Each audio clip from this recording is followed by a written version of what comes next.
This is the OTB Television Network, a service of Capital District Off-Track Betting.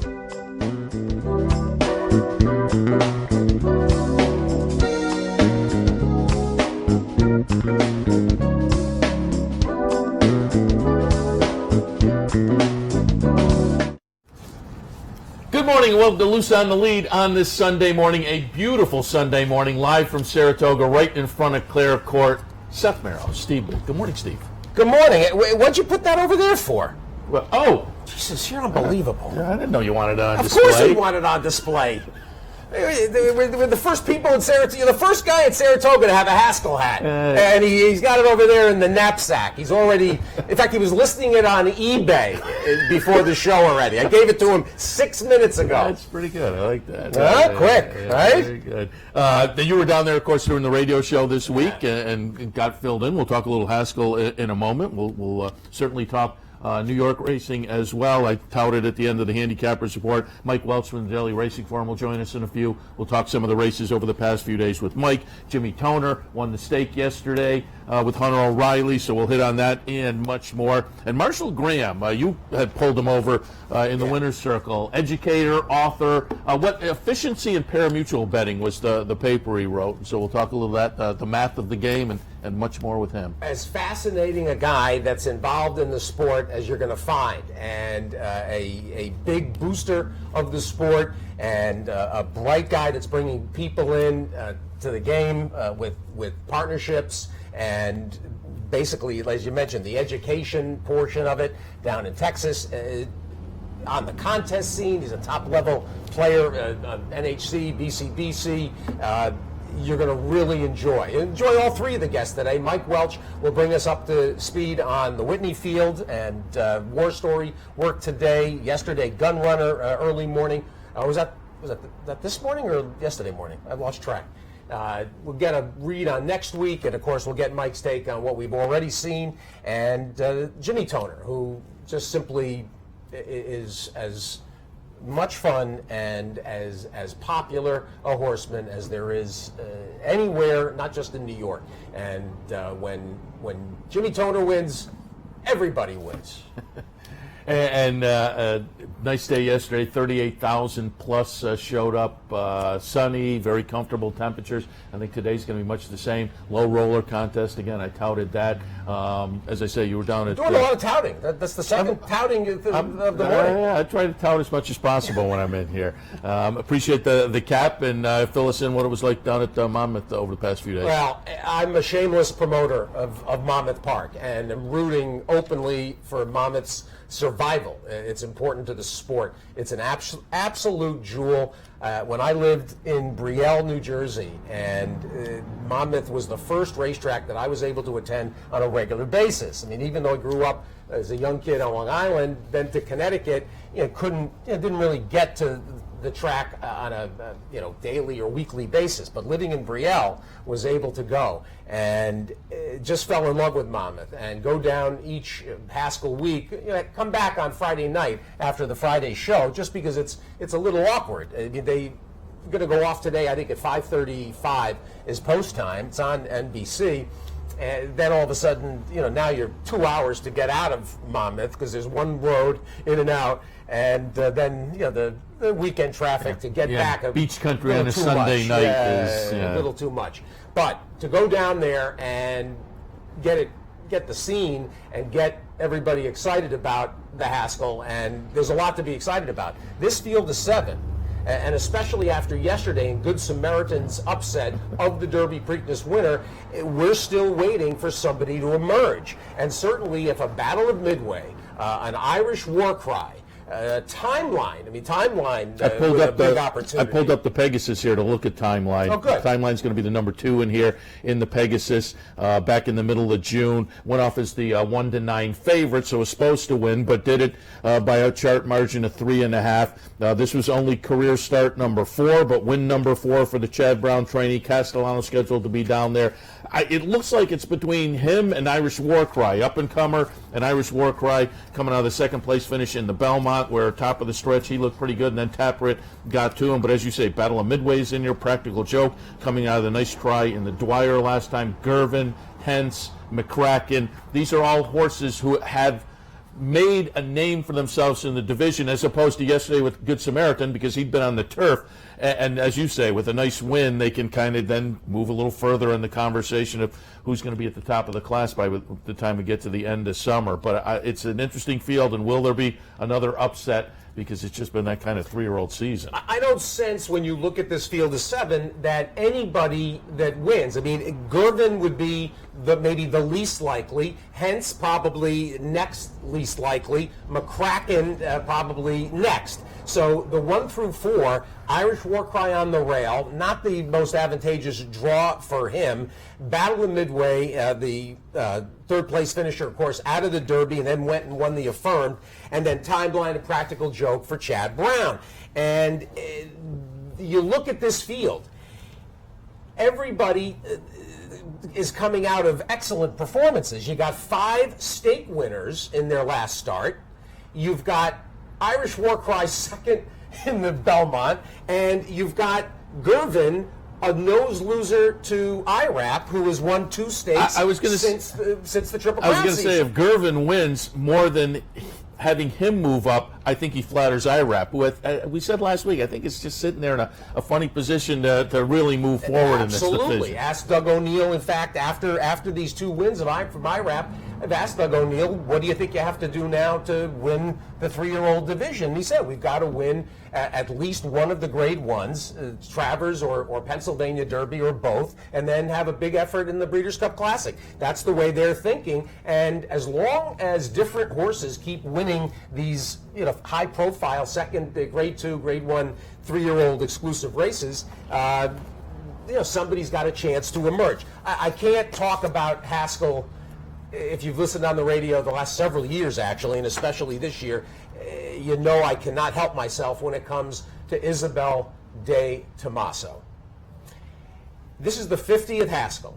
It's named for her father. Owner of Irish Warcry. Yes, owner of Irish Warcry. Oh, and by the way, also the owner of Irish Defense in the Riley and Irish Straight in the Monmouth.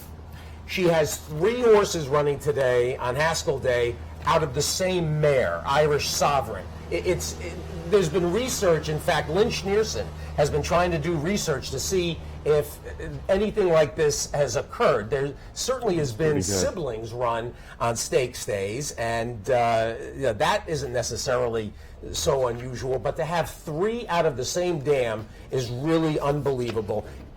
Anybody that's been following Irish Warcry knows that this has been the focus of Mrs. de Tomaso right from the time it became apparent that this was a nice horse.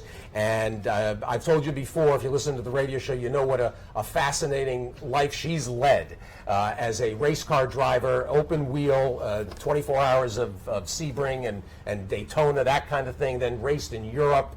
I can only imagine how aghast Amory Haskell and his wife must have been to have their debutante daughter racing cars as a 20-year-old woman.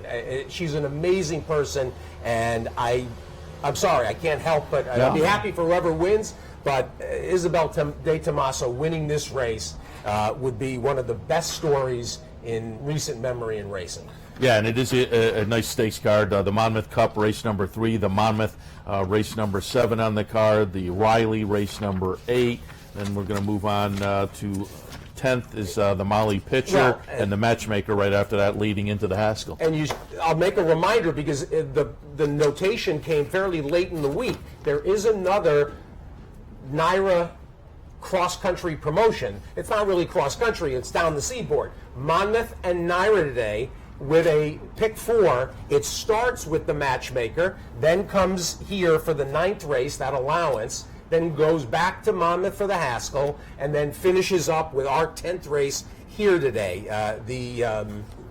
that claimer, that 40 non-winners at 2 lifetime. So just keep it in mind, 5:12 is the first post for the Matchmaker for the cross-country pick 4. These are always a lot of fun, and it'll be over by 6:18. So an hour and 6 minutes, 4 races, a fast pick 4 should be a lot of fun. And thinking back to the one that they did from Belmont and Los Al, that thing paid fabulously well. It's funny, walking around in town during the year, being down in the race book. Obviously, people recognize you from TV and talk horse racing topics. A lot of people over the past year have said, what happened to these cross-country kinds of things, which were really popular so and kind popular. of disappeared a little bit. They're very difficult, and the explanation is they're very difficult to coordinate, not just for the timing. I mean, the timing can be worked out. It is nice to have them if they're compact and they run sequentially. The difficulty runs into the programming on the various platforms. There's 3 different tote companies. They all have to program this in. There's all of the simulcast tie-ins that are involved. I mean, this is one of the sort of under the radar issues that the industry has, the development of different tote companies that each of the various entities that run racetracks employ, and making those speak to each other is very important in the simulcast realm, and it's not easy. And it is pretty amazing, though, that they've been able to pull these together fairly quickly. NYRA, and this is something that NYRA has been very aggressive about, more so I would say than any other entity out there. So it's great, the chance to interact between Monmouth and Saratoga today. Yeah, fans like him, certainly, so it's good to see him getting back. See Mike Welch sitting out there, so maybe we can head to a break. Before we do that, though, I do want to mention I ran into Andy Serling last night. Good sport. He was out at the dunk tank yesterday for PDJF, and I was back here. I had to use the printer back here on the set, so I missed it. But I know a couple of guys who sit up at the top of the escalator, and they had a great look at it. And I said, was there a big crowd? Oh, there was a huge crowd. They said, big line for Andy. And I talked to Andy last night. He said, yeah, I got dunked a few times. But he was a good sport. And I was Thursday. Video? Did you see the video, Johnny? I said, John Velasquez. Oh, okay. I asked if Ernie was out there, and he said Ernie was out as well. So there's video floating around. I'll have to pull it up. But Andy, Thursday night down at the Parting Glass, he had Kendrick Carmouche as one of his guests, and he said, first he said, they're only charging 10 for me. They should probably make it 50 and really raise some money for it. But he said to Kendrick, who are the jockeys that are going to also be doing it? Kendrick said, oh, we don't need any jockeys. We'll be good just with you. Yeah. But they did have some jockeys come up and sit there. They also had, Andy said there were some jockeys throwing to get him in the tank. Johnny, there's a video already from yesterday on Twitter of Johnny Velasquez, throwing an absolute dart to drop Andy into the tank. And the funniest thing was earlier in the week when Andy announced that he was signing up, the Racing Onion on Twitter, the Racing Onion parody account, found a picture from Churchill of the jockeys coming out for the Derby, the 20 of them, and he put out a tweet with Andy Serling announcing Dunk Tank for PDJF, a line is forming. And it was very, very funny with the 20 jockeys coming out for Derby, tongue-in-cheek. Now, Andy raised a lot of money, and nationwide, a lot of money raised, and I suppose it's still available if you text Jockey, Jockey, to the number 50555, 50555, $10 donation to PDJF, and I'm sure that's still valid. 50555, spell out the word jockey as the message, and you'll be charged $10 on your phone bill. A great painless way. Yeah, yesterday was the PDJF day nationwide at the tracks. We had the great event at the Clubhouse Racebook a couple of weeks ago. Race some money. Tomorrow night is karaoke across the street. Jockey karaoke, one of the more ridiculous events at Saratoga. There are plenty, but this one, of course, last year you had the great Godzilla versus the sumo wrestler, who was Jose Lascano and Julian Leparoux, I think, in the costumes. God knows what'll break out. It's always very entertaining. All right, let's take a break. When we come back, Mike Welch will go through some of the stakes action over the past few days and much, much more. Jimmy Toner a little bit later, coming out a nice win yesterday in the Bowling Green, and Marshall Graham at the end talking a little mathematics behind the game and more. All of that coming up. Stay tuned. No matter where in the world you are, the excitement of wagering on horse racing is just a click away. Bet any place, anytime at CapitalOTBBet.com. And be sure to download our new mobile app from the iTunes Store or Google Play. Hey, race fans, head down to the all-new Clubhouse Racebook and get in the game.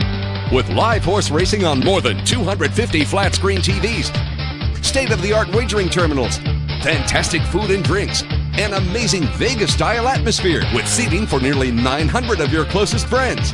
Conveniently located at 711 Central Avenue, right off Exit 5 of I-90 in Albany, the Clubhouse Racebook is the better choice.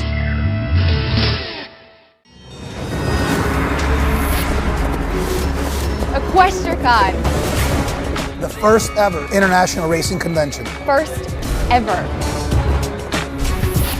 For the fans. With the fans. The breeders, the owners. The horse players. The jockeys like me. Come celebrate racing at EquestriaCon.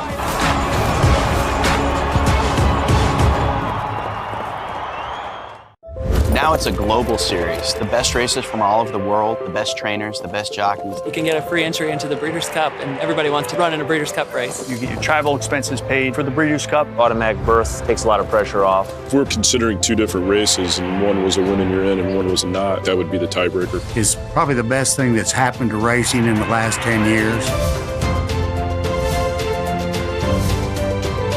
Breeders' Cup Challenge, win, and you're in.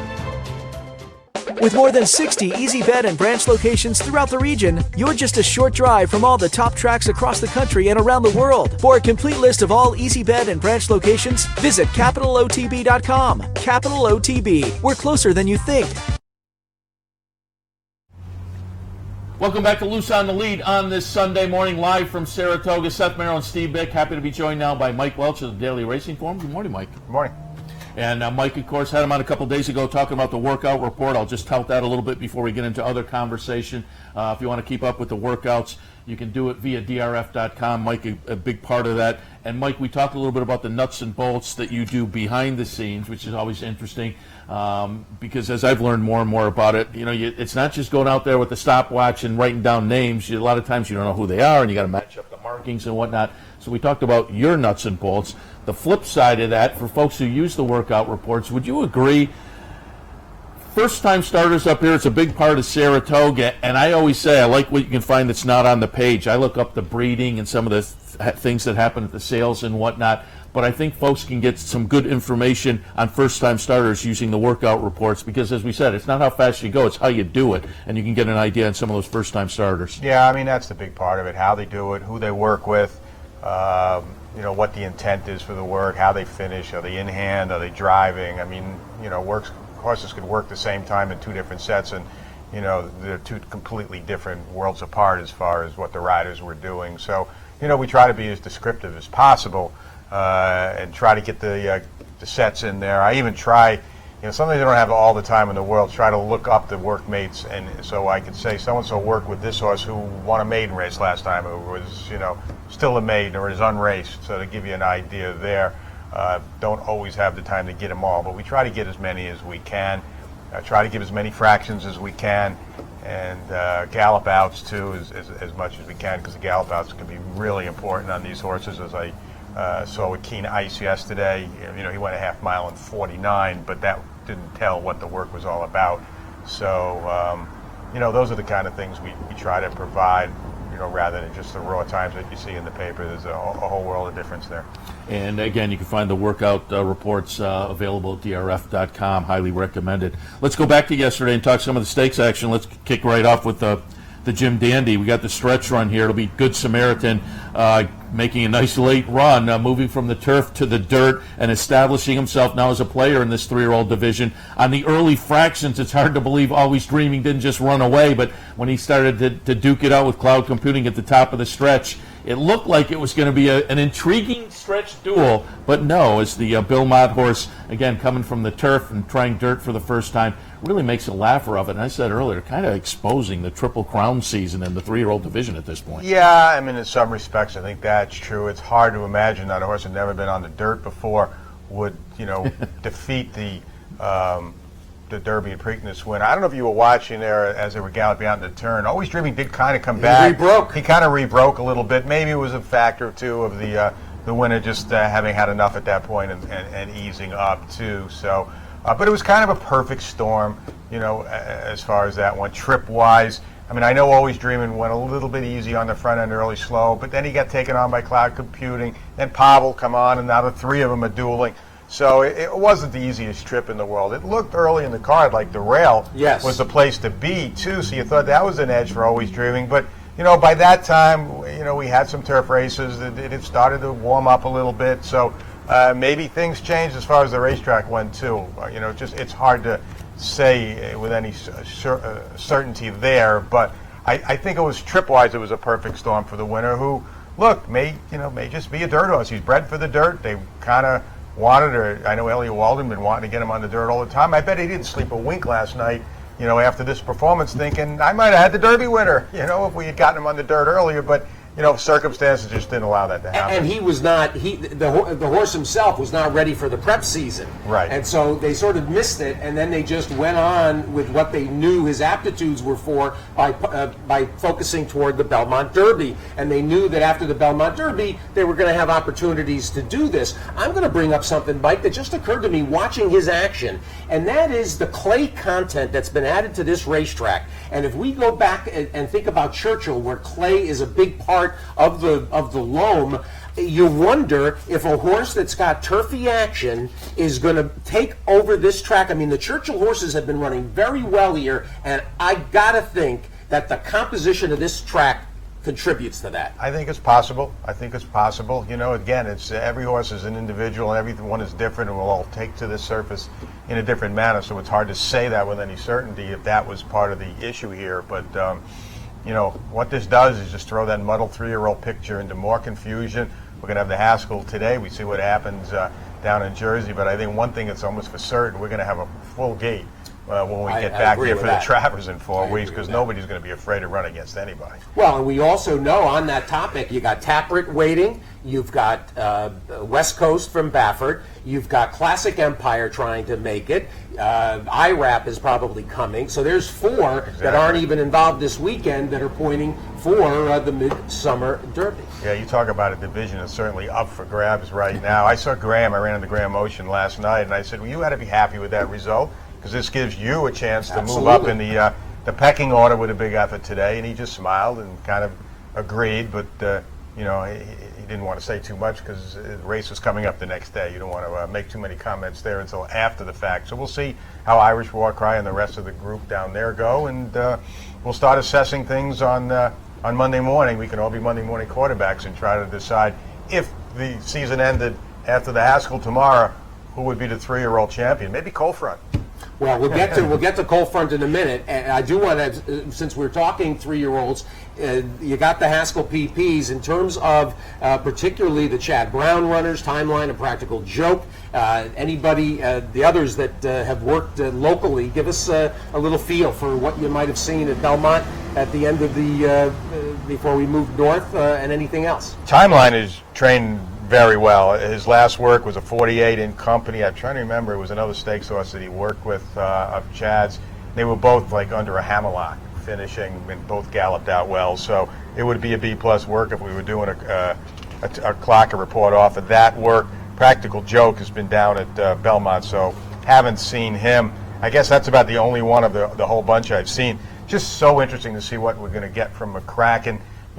Loved him going into the Derby off his works. Didn't have much of a trip in there. He got kind of knocked around early on and then kind of made a little run and then never sustained it, and he came out of the race with an injury.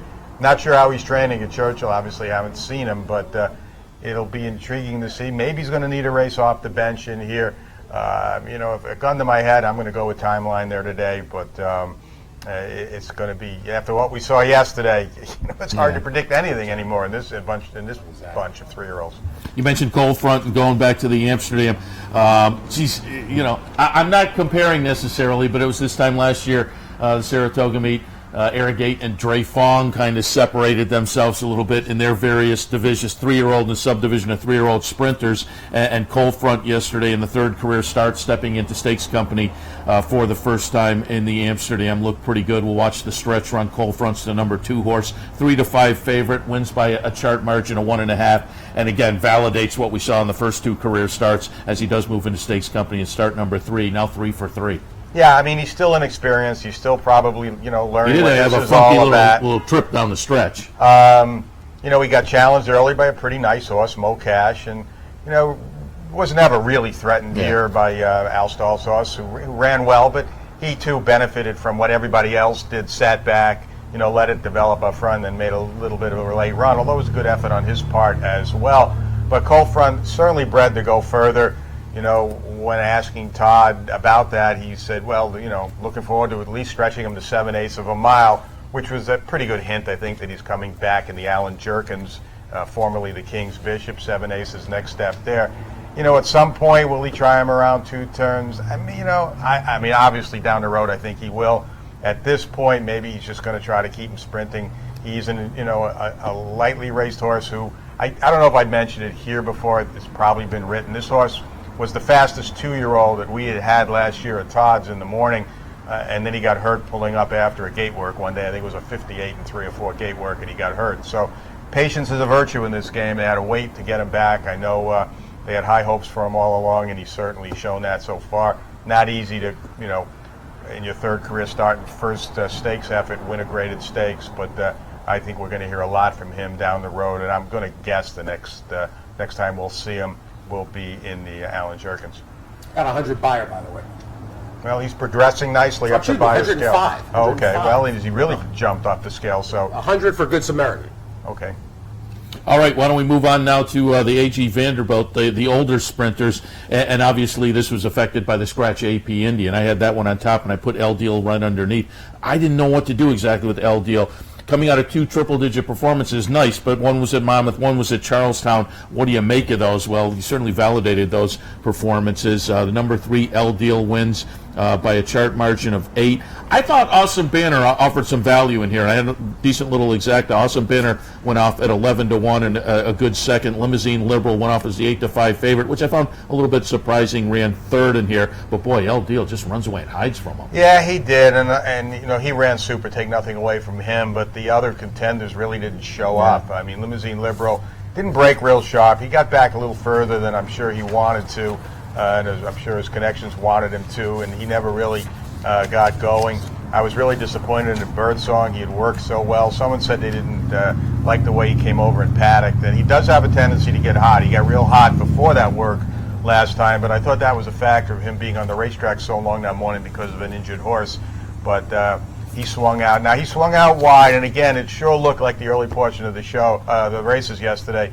Inside was where you wanted to be. Outside, not so good. So that might be a little factor there. He's going to come back, I assume, in the Forego. That's Birdsong. That's what their main goal was, the 7/8 Forego. He had to rush him a little early, and he wanted to, you know, go in 3/4 of a mile. But take nothing away from El Deal. You know, I mean, George Navarro didn't know where he stood with the horse. He brought him over here to see if he classed up with these type of horses, and obviously he proved he did. And I guess we'll see him next. And he's my first call as soon as I leave the set here. Not only about El Deal, but War Story. Work this morning down at Monmouth Park. I guess for the Whitney. He could go in the Birdstone, but I'm sure he's going in the Whitney. He's going in the Whitney. No, he knows connections.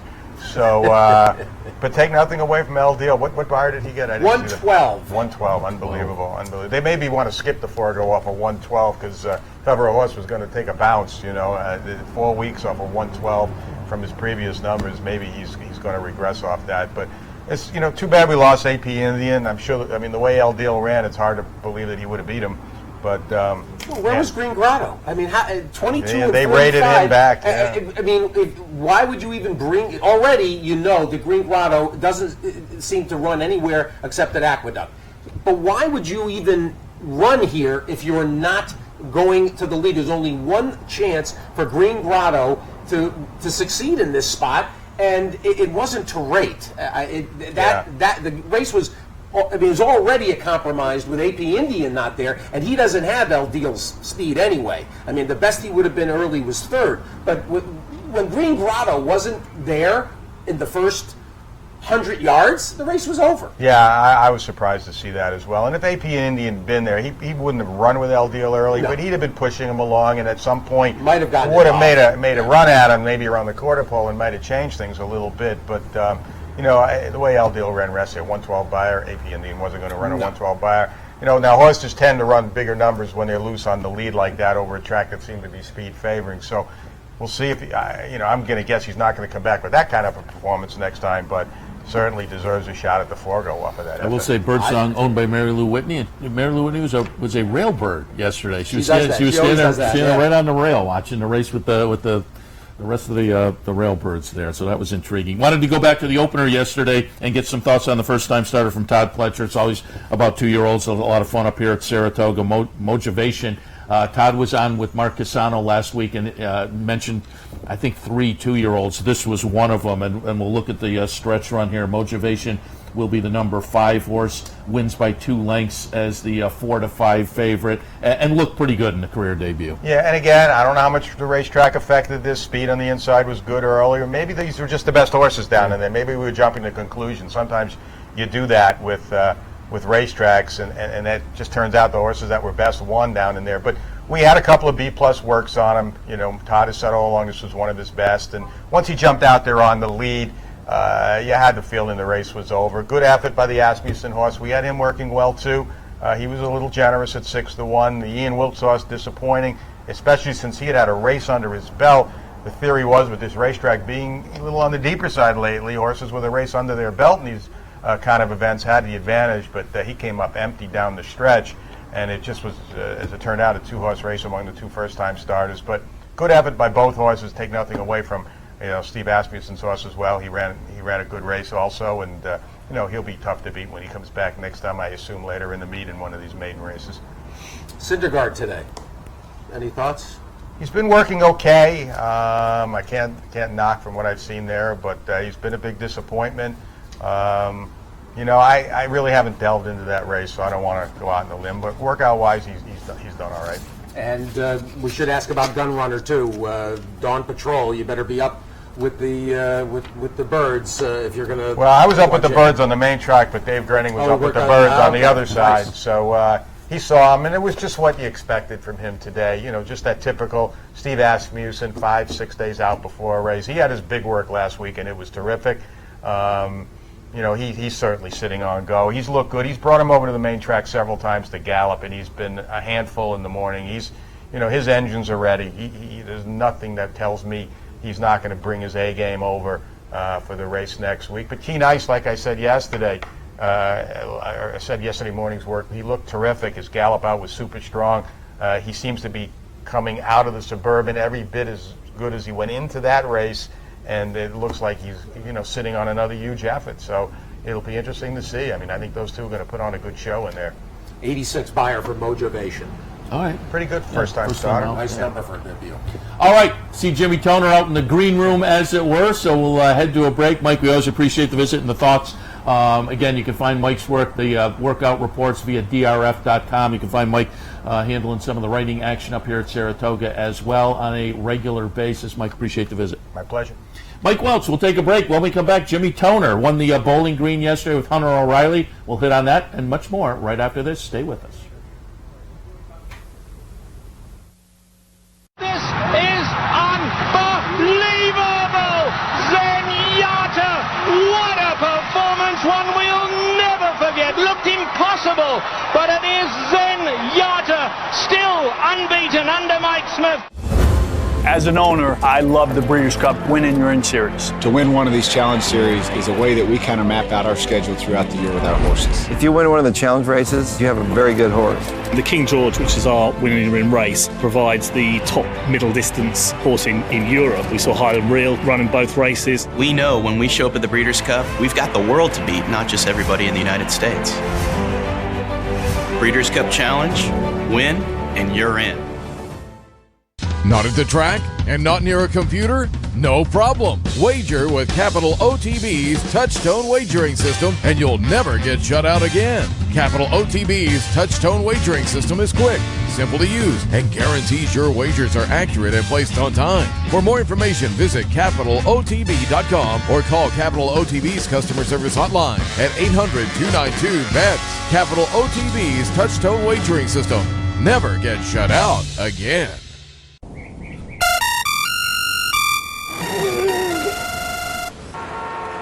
Come on. I want sales reports on my desk by Monday. Whoops. My bad. Love racing? RTN brings you every live simulcast on your home television, plus live video streaming and race replays on your PC and mobile devices. To order, visit RTN.tv. RTN, a breed apart. No matter where in the world you are, the excitement of wagering on horse racing is just a click away. Bet any place, anytime at CapitalOTBBet.com. And be sure to download our new mobile app from the iTunes Store or Google Play. Running worked out good. You got Jimmy? Pete, you have Jimmy? Pete? Sore once more, I thought it was disappointing. Yes, so was I.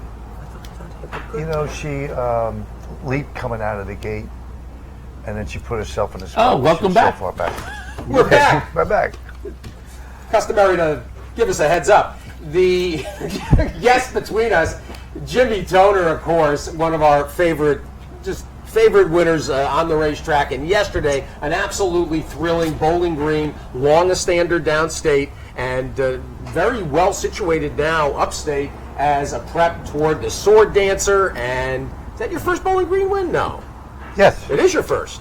Yes, I think so, yeah. Wow, Yeah. all right. Well, Hunter O'Reilly, and I'm sure we'll watch it. And He'll be the number 5 horse when we pull it up. I saw you about an hour before the race. I said, you seem kind of live in there. And you said he's a trier. I know he'll come at least try. Yeah. And boy, it really worked out. Back of the pack right here. He's absolutely last. Green cap at the Phillips family. What do we got? Jimmy, take us home. Well, he's passing a couple right now. He's making his move, which he customarily usually does. And right now I'm thinking, before this point, oh, geez, maybe we get up and get to be 4th. I said, oh, maybe 3rd. And I'm going, oh, my gosh, I think he's going to win. So it was one of those things. You're counting them off. And then next thing I know, we get up there. So it was a fantastic ride by Florent. And we're thrilled to death. Well, a 4-year-old, and this is a division. All you have to do is look at horses like the favorites, Bigger Picture and Ascend, both Grade 1 winners this year of the Manhattan and of the United Nations. And as you and I have talked over the years, these kinds of horses, and he's a Ridgeling, but these kinds of horses, they are a slow burn. They're a long-term play, and you just be patient with them, and you get rewarded long-term. Well, he's always tries. He's a hard-knocking horse. He's a lunch pail kind of a guy. He does his work. He enjoys training. He gives you everything he's got every time he runs. And but it's hard to set up a race for a horse. For him, it's got to be the right setup. Everything has to go right, and yesterday it did. He's a Tis Wonderful out of a Bernardini mare. Mike Rutherford bred, and $50,000 purchase, and a very savvy partner of the ownership, Sean Shea and Mike Ryan. Yes. And did Mike pick this horse out? Yes, he did. Yeah. That makes sense. $50,000 at Timonium. Right. He's Mike has a way of, he knows what he's doing, so to say. So he's made some nice buys through the year, and especially this year, he's had a lot of horses competing in stake races that he was a part of. So when he does something, you're in the right spot. It's interesting, too, with this horse. There aren't too many horses out there, at least in North America, that within the course of the last 8-9 months have run in two-mile races. Well, that wasn't by design. It's that the races were there. It's not like we got a 2-mile horse here.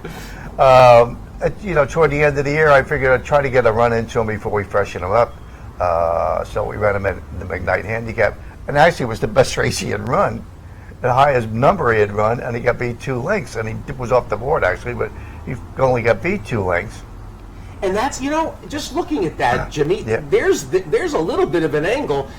Off the 2-mile race, the Jerkins. Right. He comes back and runs a career best. Yeah. Then you run him in the Belmont Gold Cup 2 miles, and he does run the career best. Well, we sharpen him up in the 2-mile races, bring him back in the mile and 8 races. Exactly. This the mile and 3/8 cutback race. Cutback race. That's an angle. Right? Absolutely, it's an angle. You got any thoughts on where next? We have a couple options. So excited about yesterday. We'll see what happens. They do have the Sword Dancer up here. That might be but I don't know if it's a step up because basically, same horses. So Of course, the weight difference would be one thing. And you have to race in Kentucky, the Kentucky Downs. So mile and a half. I think it's a mile and 5/8. Mile and 5/8. Yeah. So, but anyway, we'll just play it out and see how it shakes out. Well, that's a rich race too, and he does. You do get the sense that he's a horse that might enjoy the undulating course. Yeah. Well, he runs. He ran at Gulfstream, which is not his type of a race. No. He ran well. He runs at Belmont. He runs at Keeneland. Wherever you take him, whatever you want, he tries. You know he's going to be in the game. Whether he can win or not, that's something else again. But at least you know he's going to give you everything. And for him, it's always we're looking to get a piece of it. And then who knows? One time you get it. He's obviously a hardy horse too, because he's really kind of run. I mean, he had the little break at the end of January to April, and that's really the only significant time off he's had. Yeah. So like I say, he's a type of horse. You just find a spot for him. It doesn't matter what kind of a track it is. Unfortunately, if they ever take it off the grass, but these kind of races they don't. I mean, he loves an off racetrack, and he's just a very competitive, a nice horse to be around. Just try. Ask you a question about Ridgelings, and they can be problematic. They can have some discomfort and can be horses that they need some diagnosis. What's your experience when it comes to rigs? Well, it is, but if you get one, he's settled in as far as being a Ridgeling is concerned. We've had no issues or problems with him. So in that sense, I think that's what makes it easier for him. I mean, some of them, you're right. You have the one undescended, one descended. So if you have that issue and then you have to, take one out, you got to push that, then it could be an issue. So, but so far we haven't had any problems with him. Wow, this is a nice win. Let's hit on another horse. I'm curious, Time in Motion. I looked up, had a workout. I went back and pulled up a replay from last year to Lake Placid. You caught Catch a Glimpse at the top of her game. Catch a Glimpse in this replay, the stretch run, is going to be the number 2 horse, but Time in Motion is going to run her down. This was a nice performance up here at Saratoga. As I say, I saw a recent workout for her, so are we going to see Time in Motion up here this summer? Yes, we're pointing her for the Boston Spa. And in fact, I was telling Florent yesterday, I said, I haven't been able to, get that, it's not the same kick, but getting into the same routine, rhythm routine this year as we had last year. But I said, it's partly your fault. I said, because we had to adjust our strategy to run against Catch a Glimpse. So I had to put her into the race more. And I don't think that's her best way of going. So I said, now that she's out of the way and we can just, try the different tactics with her the next time, and hopefully it works out. And it may be a return to a course she's liked, too. Exactly, yeah. So we ran out in Chicago, so it took us out of the Diana, which no reason to think I wanted to run in that race anyway. So we're pointing for the Boston Spa at the end of the meet. Also, I would be remiss if I didn't ask about Manitoulin, because I did the handicapping show earlier with Anthony Mormino. His brother-in-law is a little piece of the horse, and so we talk about the horse very often. And give us a little update on Manitoulin. Will we see him at Saratoga? Yeah, he'll run up here, yeah. In fact, he ran in Chicago, finished 4th. Actually, for some reason, he had some trouble late in the race, right before the wire. He got squeezed pretty good, and he was standing up on him at the wire. And what happened when he galloped out, he wanted to claim foul. He told the outrider he wanted to claim foul, and the girl said, well, which one? He said, well, I don't know. There was 2 of them. He said, I can't tell till I see the re-race. So I think when he said, I don't know, she never relayed it back. Yeah. So when he came back to the unsaddling area, my assistant was there, Tiffany, said, well, what happened? Why didn't you claim foul? He said, no, I did claim foul. Don't worry. It'll be up in a second. And they put the official sign up. So... but he ran well. He came back good, and we'll find a spot for him up here. All right. Yeah. As I say, we got the locals rooting. You're right. Exactly. Yeah. Jimmy, got to ask too. Earlier this week, Soar Once More, the Soaring Softly baby, and I kind of went all in. I thought that it was the right spot. You said you were disappointed as well. Yeah. Yes, because that's the thing we've been looking for since you got started at a mile and 3/8. And, so that's the spot we were looking for. Unfortunately, it took such a long time loading. She got very upset at the gate. She's a very big horse. She's 17 hands high. She gets claustrophobic in the gate. She was very uncomfortable. They had a horse back out. They had a horse go in. They were taking a long time loading. She was very uncomfortable. She got all upset. And when they broke, literally, she leaped up in the air. But when she leaped up in the air, she came down, and next thing you know, she was dead last. So, and you go, well, okay. Well, meanwhile, it's like, they go about 3/4 and 1:17 or something like that. You're not going to make it. You're not going to pick it up any finish into the race like that. So, and that's what happened to her. So. Got to look ahead and ask you about what's coming up this week. And I know Violet Blue entered yesterday for Wednesday. We were looking at the overnight. Mm-hmm.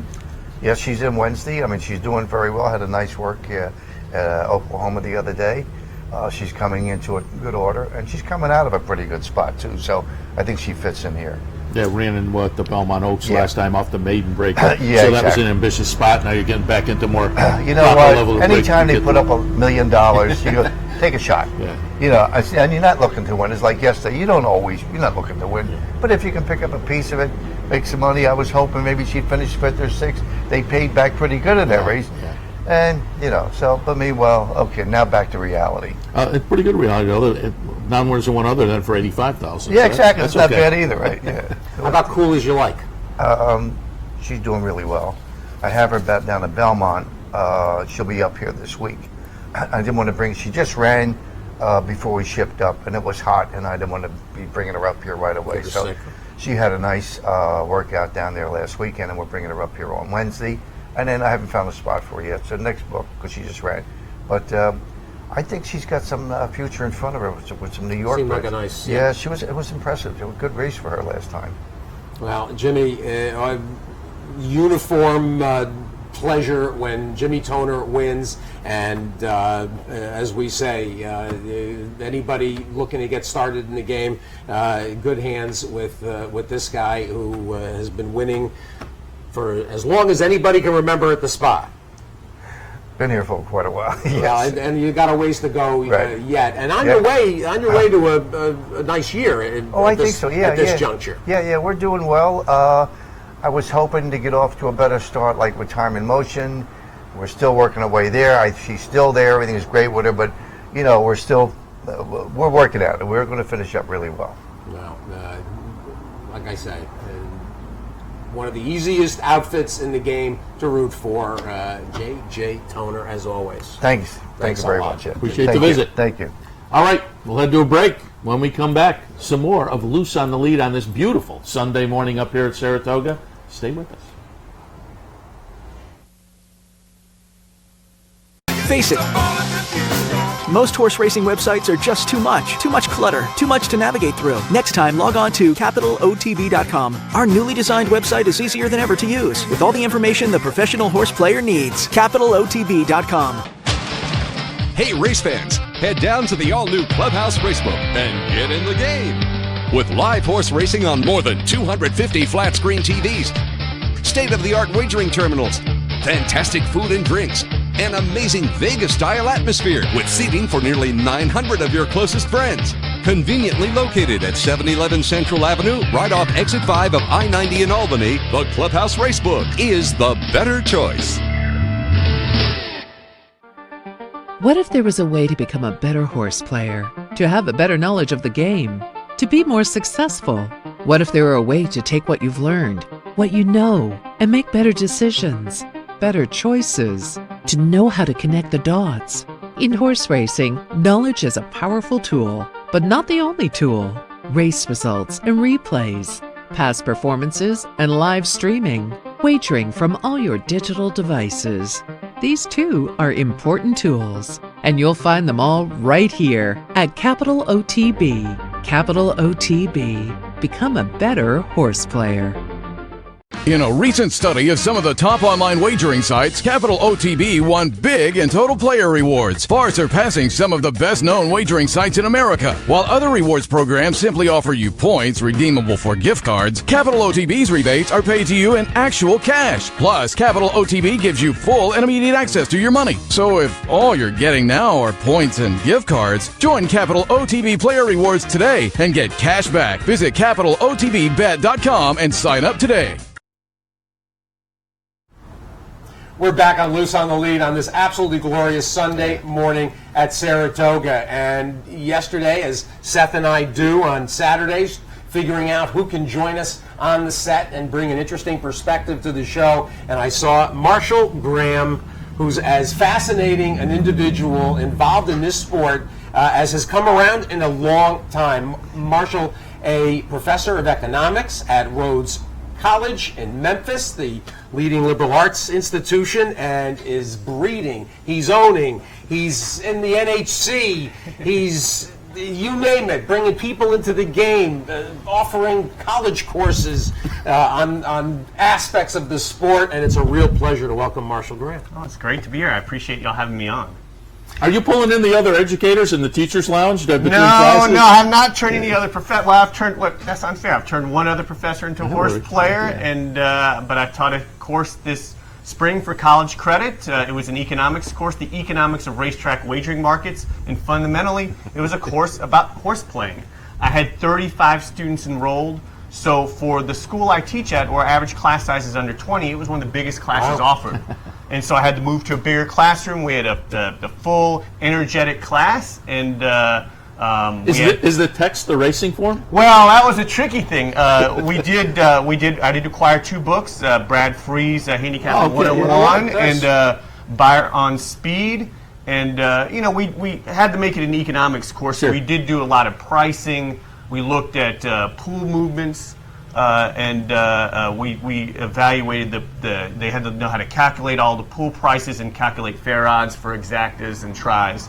But we also did handicapping, and so we talked about making speed figures and determining the track variant, and we modeled pace, we modeled track bias. And it was a good time, very quantitative course, but also we had the aspect of reading the form, looking at trainer intent, talking about pedigree. We had a handicapping contest during the class, and which one of my students, Alden Seeger from Franklin, Tennessee, won. So he got a little prize money, and I gave him a subscription to the DRF formulator, so it was all good. I had some excellent guest speakers as well, so it was a great experience. One of the most intellectually challenging and enjoyable experiences I've had teaching college students. You brought in a number of visiting lecturers, including a lot of familiar names that talked about their aspect, including Nick. Yeah, I had Nick Tamaro, who works for Byron Associates, Jonathan Kitchen, the tour player, again, Nick and Jonathan tour players, and then Travis Stone, the track announcer at Churchill Downs, and they came and guest spoke to my class, and then we went to the dog track across the river, and we were joined by 20 of our students to see if we've learned a little bit about the horses, see if we can beat the dogs as well. So it was, again, they had a great trip, and they were very much impressed by the students and vice versa. Talk about I think your thesis and the work you did in terms of racetrack economics and what you used basically to formulate any of the theorem and any of the portion of what you offered. How did you settle on it? And then in terms of the research, what did you use? And give everybody a feel for that. Well, I mean, the tricky thing, and you bring up the trickiest point, is how do you teach a course, a 7-week course on horse racing and being a horse player, betting horses. I didn't use I used the term finding value. I didn't use the term betting with college students. To people who don't know anything about the sport, it's sort of a challenge we face in our game right now is they don't know anything. So I would write my lectures, then have to back up a step. Wait a minute, they're not going to know anything about what odds are. So there was a big startup to cost to what we were doing, but then we did things like we made an econometric model of pace, right? And we would evaluate how fast a race should be run based on the final time, and then we would use that to make projections about how the race should have been run, and it offered insight into how a race should be run, and if the races were run on a given card differently, we were able to evaluate bias.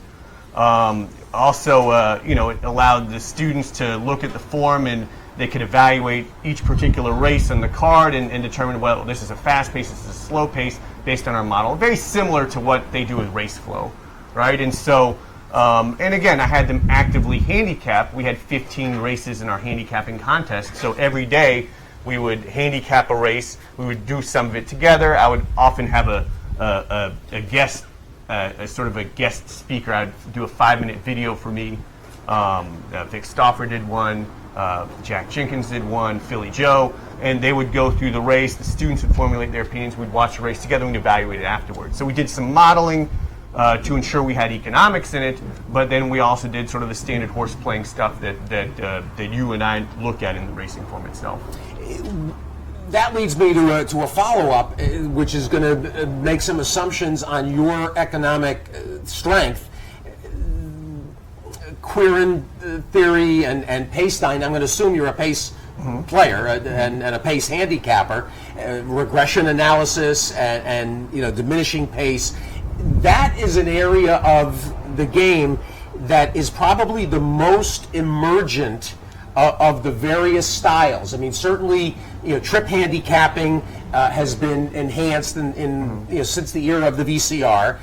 Speed handicapping has been enhanced by speed figures, the advent of premium speed figures, Bayer, Thorograph, Ragozin, and it feels to me, I mean, in my own learning curve and reading experience, I struggled with Brohammer and with Quirin, and if you don't have some aptitude about have that sort of model mind to understand those financials or those economics and the various mathematics, it's a difficult task. And I mean, do you find that pace analysts have a slight advantage? Well, I had to figure out what I could put in my course that would be modelable, that would be economics. And so, whereas trip handicapping is extremely important, it's hard to you can't model it. It involves a lot of time that these kids aren't going to have long run unless they become a real hardcore player. And so we did talk about trips and what to look for in trips. We spent half a lecture on that.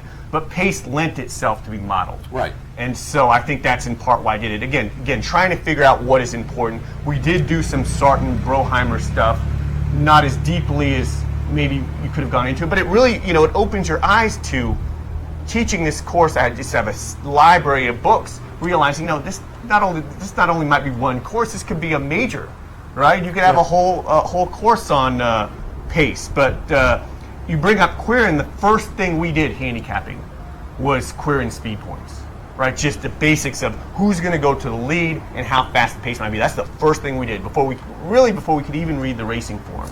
And the first race we handicapped together, based on the Quirin speed points, it looked like it'd be a slow pace. It looked like there'd be two horses that would be up there on that slow pace. The favorite looked like he was going to have to close. This is at Oaklawn, and the race could not develop any more perfectly based on the speed points. You know, 7-2 horse over a 5-1 horse, knocking out the favorite.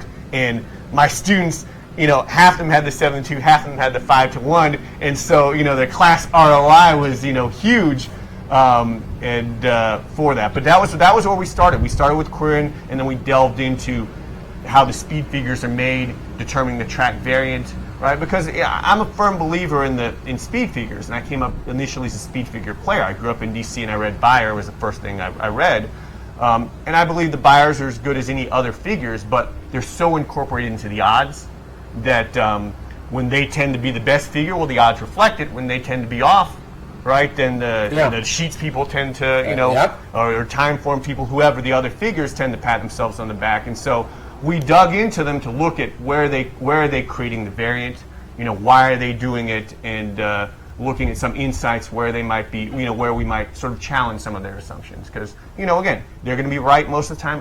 When they're off, there's a chance, there's an edge you have as a player. Looking on the internet last night and doing a little research, I saw you wrote a paper on the academic side of things, the efficiency of the parimutuel markets. Just fill us in on what you were looking for when you wrote that paper and what kind of conclusions you came up with. Well, I have the greatest job in the world. I'm a college professor. I teach young students who are going to be sort of the future leaders in our country, we hope. And I do my academic research. My job is half teaching and half research, so I do my academic research on betting markets and horse racing. And so I've written 15 papers on horse racing, so it's great that I can bet horses and call it academic research. Heck, I've even gotten a university grant to do horse racing related betting market arbitrage research.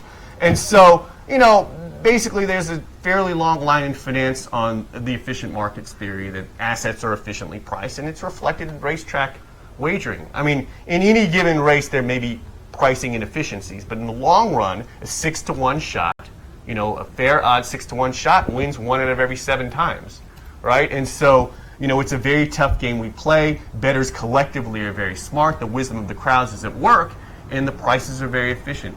So, when you think you have an edge, when you can find something, whether it's the pace, whether you think the speed figure is off, whether you think there's some other aspect in the trip you saw, that's when you need to take advantage, right? Something that might be mispriced. But in general, again, the public is very good. And so I did all sorts of experiments to look at that. I also did sort of betting market arbitrage.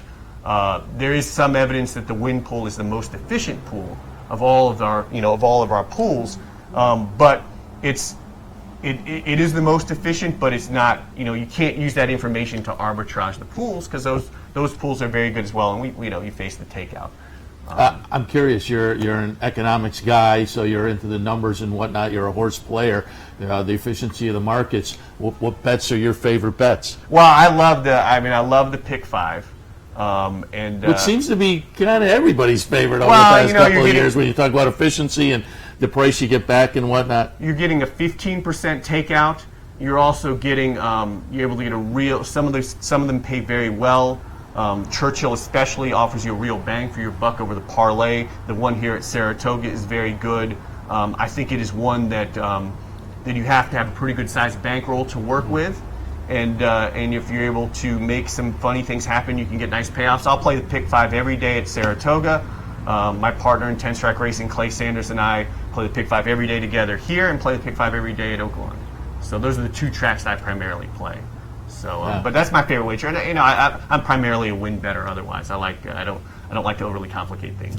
We do a disservice if we don't mention 10 Strike Racing, which is the racing arm. You operate almost nationwide, and it really has been emergent.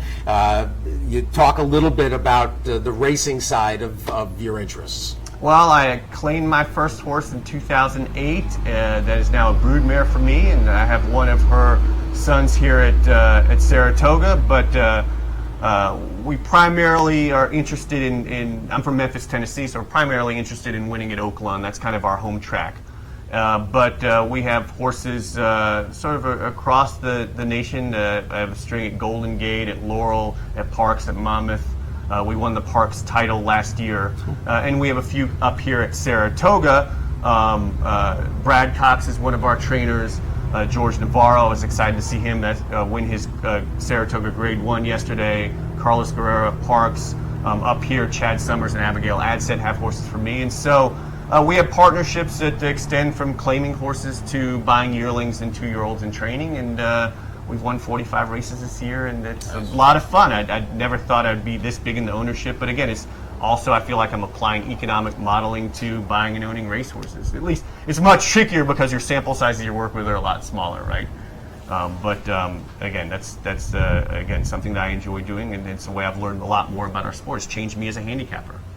Well, we got to wrap things up, but we could go on and on and on. I'm curious to hear, when you come at it from the academic angle, it's a different world, but I think it could prove fruitful. So maybe we'll converse a little more after we get done. But as I say, we are up against the clock here. Marshall Graham, Rhodes College? Right? Rhodes College in Memphis, Tennessee, and this is the greatest game in the world that we play. I'm glad to be a part of it. As you were talking about the course, I was thinking, where were you when I was at Syracuse? I could have gone for a course like that. Have the racing form as your text, but we wish you a lot of luck going forward on the racing side and the betting side. I appreciate it. Thanks for having me on. No, I knew this. I figured everybody would enjoy meeting Marshall, who has been really a wonderful addition in all of these different areas and promotes the game nonstop. A terrific banner waver for the sport. All right, well, thank y'all. I appreciate all y'all do. All right. Seth was taking. You were taking a lot of courses at Vernon Downs, I think. That's where a lot of your senior seminar. The trouble with being out of Syracuse, you say to people, "Yeah, I'm a racing fan," and they start talking stock cars. It's like, no, it's a whole other. All right, we got to wrap things up for Loose on the Lead for this Sunday morning. We're here every Sunday from 10 a.m. to 11 a.m. or a few minutes beyond if things are exciting as they were this morning. Hey, enjoy the racing this afternoon. Don't forget, it's a Pick 4 Sunday down at the Clubhouse Racebook. Up here at the track, it's a low roller day, low roller contest. They're a lot of fun, highly recommended. Should be some great racing and some great weather. We'll wrap things up for this edition of Loose on the Lead. Enjoy the races this afternoon. Cash in a few tickets. We'll see you again next Sunday morning.